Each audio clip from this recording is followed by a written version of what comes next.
আহকচোন আজি বনৌষধিৰ মচুন্দৰীৰ পিটিকা খাওঁ, যিটো আমাৰ স্বাস্থ্যৰ কাৰণে বহুত উপকাৰী।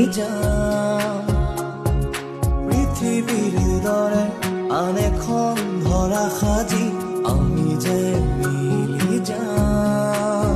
খুলিব য'ত হেজাৰ নুফুলা পাহি, খুলিব য'ত বাধাৰ নুখোলা প্ৰাচীৰ, লাগি লাগি লাগি লাগি মন কাহানি যদি সঁচা হয়, আমাৰ দৰে দুহাতত পাখি লাগি আমি যেন উৰি যাম।